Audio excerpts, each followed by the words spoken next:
All right, back here again for another lunchtime sculpt. Gonna be adding in some more detail. So let's get right to it, shall we? Doing some serrating. Going to be adding some more clothing detail to this.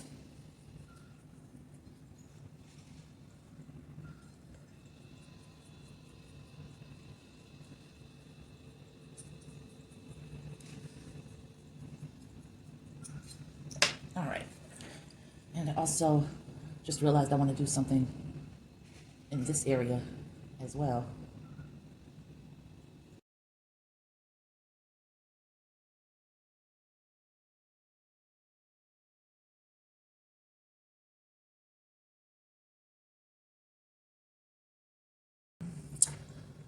I don't think I like that. So I was thinking of that as part of the shirt detail, but I just realized that it can read as something else, and I don't need it to read as something else. I need it to read as exactly what it is. Once again, clay is forgiving, so I'm just going to tuck a piece right into there, press it in, and fill up that gaping maw that I created. Stop and wiggle with it. Stop and wiggle with it. So I'm just packing that in by using a sort of twisting, wriggling, rocking effect to make sure it's nice and packed. And then I'll tap, smooth in, and rebuild that part. Oh, that's excess. That can go away. And I still have to be careful to only lightly hold with my left hand as I apply pressure with the right. So that happens.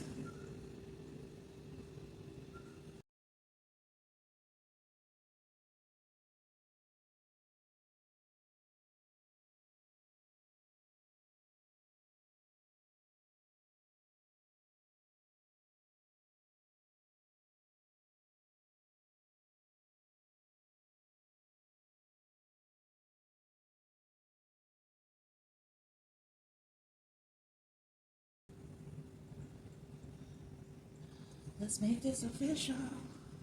We ain't getting no younger, baby. And I'm ready to be with you always. I don't really know the words, but I love that little Lil Mo song, Forever. Can you handle it? Loving me for life. To have and hold forever. That's an old one. And still lovely. It has like a sweet sound like Fantasia's When I See You. It's just so, even though it's, you know, it's an adult love song, there's a purity to it, an innocence to it, you know? And I like that a lot. Just realized I need to bring this curl texture down further because of the way her head is positioned, you know? It's on an angle. So this would be lower naturally. That's pretty damn low. I probably shouldn't have made it that low. It's okay. I can smooth that out and fix it as I go along.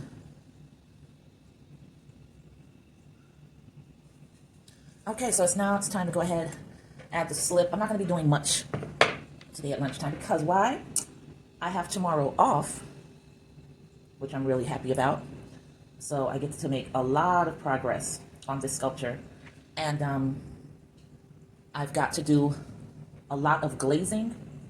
I think that at this stage in the game, I'm preferring to glaze, maybe I think my sculptures with a white matte glaze at home, just so that vitrification can happen and I can know that it's solid and hard and not, you know, so brittle, or not brittle and crumbly at all. Like you would really have to drop it from a distance or apply some force to throwing it down once it's gone through the glazing process, through the firing, you know. But I love the control that I have over colors when I paint. You know, glazing is a, oh, let's see what it does sort of situation. And you never know if the glaze is going to come out exactly as it appears on the label that shows you what it's supposed to come out like. So, you know, you're just taking a chance all the time and crossing your fingers, and that can yield some lovely results. But sometimes you don't want surprises. You want to know, like, this is going to be olive green, and this is going to be purple, and this is going to be a brick red. And I'm able to control that when I'm mixing colors with acrylic paint. Now, what I found out in working with Three Sisters One Fro, nope, that's wrong. What I found out in working with the Untitled one, I don't know if you guys remember it, but there was like a pedestal collar. It's a large piece, about that high. She has about 8, 9 locks that sort of swoop over one of her eyes. And you guys, I glazed it and you watched me paint over it. And the paint came out really lovely. On top of that, when I tried to scratch the paint away with my fingernail, it felt like it had really bled into the clay or the glaze, the matte glaze. So there's a possibility that the Dixie Belle Slick Stick primer is not even needed for a matte glaze. Now, I don't think that's the same situation with, you know, the regular high gloss glazes. There we go. But I'm interested to see. So that piece has been sitting there basically curing. I've just let the paint dry. So it's probably been about a week. And I'm eager to pick it back up again and see if I can scratch any of that paint away. I mean, really dig. And if I can't, whoa, that's going to be something amazing, because that will cut out a whole step for me. I will just be able to matte glaze it and then go right in with absolute control with paint. And that would be something beyond dope. Like, I really could not have imagined that. So keep your fingers crossed for me that that's how it works out, because I would really love for that to happen. So I'm gonna cut away this much and peel that right back off. There we go. And I'm gonna use that for the other side, because she sort of turned at an angle, so I want to keep that particular continuity. I'm gonna go ahead and serrate this end, because I'm just gonna, you know, sort of mash them together, join them together and blend them out. So I'm putting a little bit of slip on there so that it has something to really fuse with. Go ahead and roll this out to about the size. And I'm gonna serrate this too, so that it has something to latch onto. And then I'm gonna really mash them together.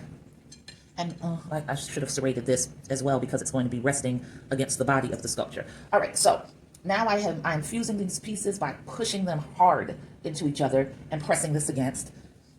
And I've got a lot of wiggle room here, because I have to do a considerable amount of trimming, because who the hell wears pants like that? Nobody.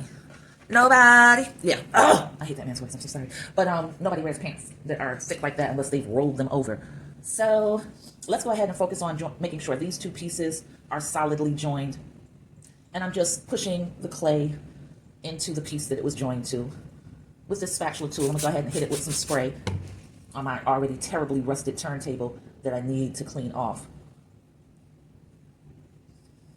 So what I'm doing is smoothing and patting this along. See all that slip coming out of the top? That's good. I want that level of fusion and joining to it. So all of this is really just making sure that these two pieces dry together pretty much in the exact same way. There's a lot of trimming to be done, but I'm focused on the center part and making sure that it is sufficiently joined to the sculpture body.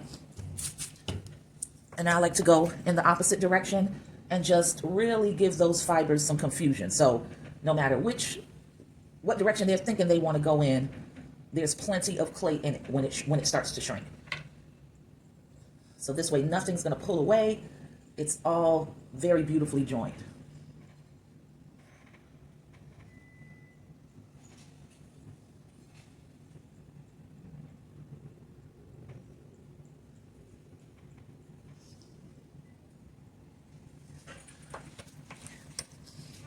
And before I'm done with, I'll probably go in the other direction again.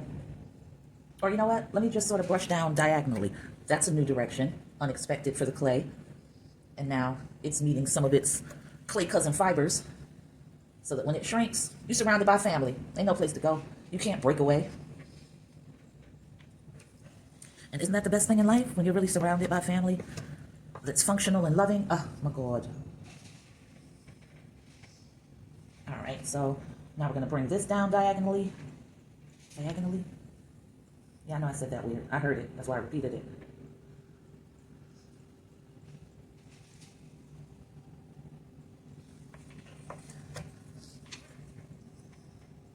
And now I'm brushing up diagonally. Again, just making sure that these two pieces are joined beautifully, that all of the clay is compressed. I see a bubble right there, an air bubble.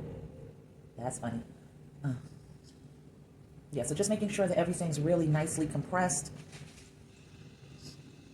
If I see any areas of weakness, that's the time to sort of patch it up and go in differently, which I am seeing an area of weakness around here that concerns me. That's why I keep coming back to it. I think it'll be all right, though. I hope it'll be all right. You know, I like for all my pieces to make it out of the kiln if it can happen, so that's what we're always rooting for. Okay, so let's start trimming away some, shall we?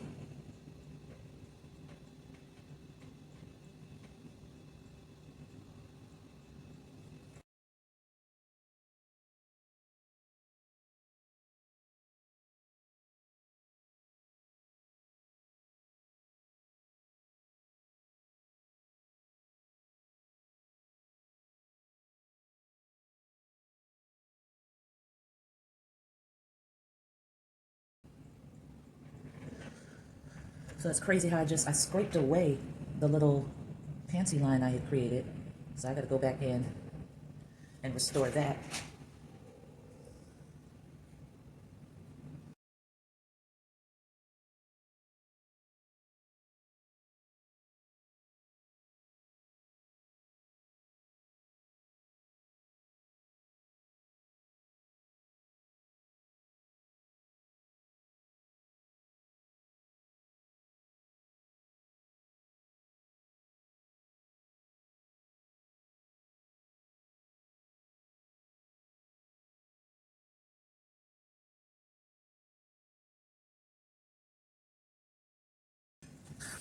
All right, it is now 3 minutes after 1, and I have to leave out of here at 1:10. So it's time for me to wrap it up. I'll do a quick spin. I'm not even gonna have time to clean off the table, but it's all right, because as soon as I get home, pretty much after I decompress, I'm gonna jump right in. So it's not gonna be like this overnight or anything. But let's just go ahead and have a quick look at her. Do another spin. Pull her up as close as possible. All right.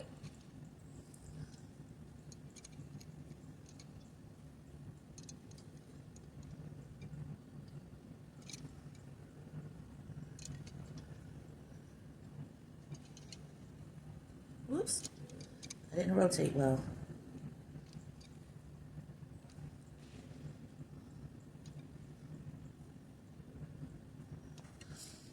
That's how our girl is looking right now. All right, so I will catch you on the flip side.